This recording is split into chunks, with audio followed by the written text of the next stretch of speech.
শুরু। হ্যাঁ, তোমরা সবাই বোর্ডের দিকে তাকাও। Dear move round the sun, পৃথিবী সূর্যের চতুর্দিকে ঘুরে। একটি বাক্য আমরা কোন টেন্সে লিখবো সেটা জানার জন্য প্রথমে বাক্যের গভীরে যেতে হবে, তাই না? এখন আমরা বাক্যের গভীরে চলে যাচ্ছি। পৃথিবী সূর্যের চতুর্দিকে ঘুরে, এটা হচ্ছে চিরন্তন সত্য কথা। চিরন্তন সত্য কথা বোঝালে বাক্যটি কোন টেন্স হবে? প্রেজেন্ট ইনডেফিনিট টেন্স হবে। আর প্রেজেন্ট ইনডেফিনিট টেন্স লিখতে হলে আমাদেরকে প্রেজেন্ট ইনডেফিনিটের স্ট্রাকচারে যাইতে হবে। প্রেজেন্ট ইনডেফিনিটের স্ট্রাকচার কি? কে পারবে? কে পারবে প্রেজেন্ট ইনডেফিনিট স্ট্রাকচার? হাত তোলো। প্রেজেন্ট ইনডেফিনিট স্ট্রাকচার কি? সাবজেক্টের পরে প্রেজেন্ট ফর্ম বলবে। এখানে শব্দটা হচ্ছে বি আর, ভার্ব হচ্ছে মুভ এবং মুভের ভার্ব হচ্ছে মুভ। এবং এরপরে আমরা আমাদের সূত্রের মধ্যে চলে যাব, অর্থাৎ প্রেজেন্ট ইনডেফিনিট টেন্স একটা শর্ত আছে, সাবজেক্ট বা কর্তা থার্ড পারসন সিঙ্গুলার নাম্বার হলে ভার্বের সাথে এস বা ইয়ে যুক্ত করতে হবে। এখন এখানে সাবজেক্ট হচ্ছে বি আর কোন পারসন, থার্ড পারসন কোন নাম্বার, সিঙ্গুলার নাম্বার। বি আর থার্ড পারসন সিঙ্গুলার নাম্বার আমরা কিভাবে বুঝলাম? উই নো দ্যাট, আমরা জানি যে আই এবং we first person, you second person, I ছাড়া, উই ছাড়া এবং ইউ ছাড়া বাকিগুলো থার্ড পারসন। মানে বি আর আই এর মধ্যে পড়ে নাই, উই এর মধ্যে পড়ে নাই, ইউ এর মধ্যে পড়ে নাই, থার্ড পারসন। এবং পৃথিবী মানে একটি থার্ড পারসন সিঙ্গুলার নাম্বার। ভার্বের সাথে আমরা এস অথবা ইয়ে যুক্ত করব। তাহলে আমরা এই ভার্বের সাথে কি যুক্ত করব? এস যুক্ত করব, কারণ এখানে আগে থেকে উল্লেখ ছিল। তারপর আমরা 2 নম্বর এক্সাম্পলে চলে যাচ্ছি। My brother always speak the truth, আমার ভাই সবসময় সত্য কথা বলে। এটা অভ্যাসগত কর্ম। Dear viewers, we know that, আমরা জানি যে চিরন্তন সত্য কথা বোঝালে, অভ্যাসগত কর্ম বোঝালে বাক্যটি প্রেজেন্ট ইনডেফিনিট টেন্স হবে। এই সেন্টেন্সটি অভ্যাসগত কর্ম বোঝাচ্ছে, এখানে প্রেজেন্ট ইনডেফিনিট হবে। তো প্রেজেন্ট ইনডেফিনিটের স্ট্রাকচার হচ্ছে কি? সাবজেক্টের পরে ভার্বের প্রেজেন্ট ফর্ম বসবে।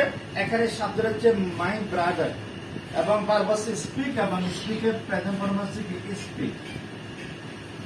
এরপর আমরা এটা চেষ্টা করবো, আমরা চিন্তা করবো এটার সাথে এস বাই ই যুক্ত করা যায় কিনা।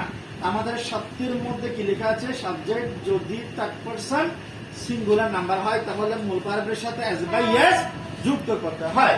এখানে সাবজেক্ট হচ্ছে মাই ব্রাদার, আমার ভাই। আমি সাবজেক্ট নয়, আমার ভাই হচ্ছে subject.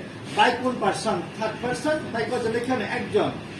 Subject third person singular number হলে ভার্বের সাথে কি যুক্ত হবে? এস বাই ইয়ে যুক্ত করতে হবে। এখন এখানে এস যুক্ত করবো না কি যুক্ত করবো? সাজেস্ট বলো তো। ভার্বের সাথে এস যুক্ত হবে নাকি এস যুক্ত হবে?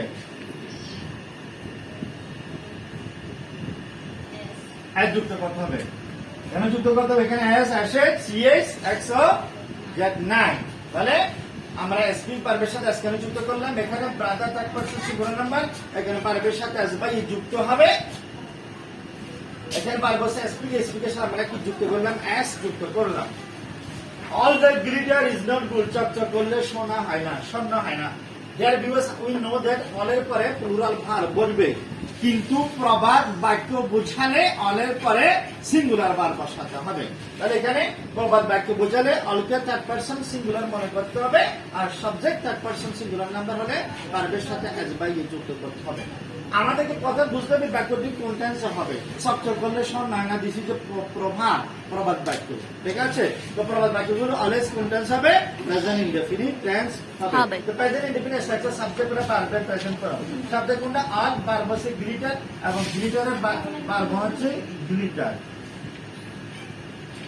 আমরা জানি যে অলের পরে প্লুরাল ভার্ব বসবে, কিন্তু প্রবাদ বাক্য বুঝালে অলের পরে সিঙ্গুলার ভার্ব বসবে। তখন অলকে থার্ড পারসন সিঙ্গুলার মনে করতে হবে, এবং তখন সাবজেক্ট থার্ড পারসন সিঙ্গুলার না হলে ভার্বের সাথে কি যুক্ত হবে?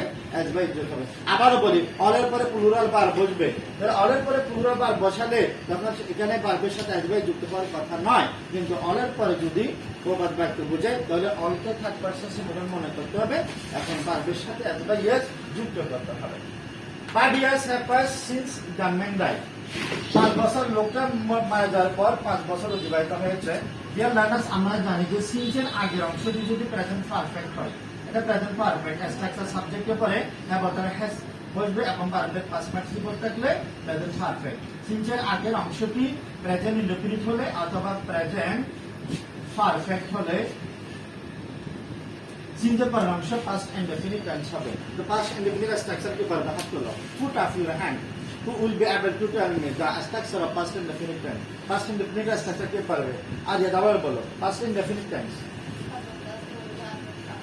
সাবজেক্ট প্লাস মূল ভার্বের পাস্ট ফর্ম। এখানে সাবজেক্ট হচ্ছে দ্য ম্যান এবং ভার্ব হচ্ছে ডাই এবং ডাই এর পাস্ট ফর্ম হচ্ছে ডাই।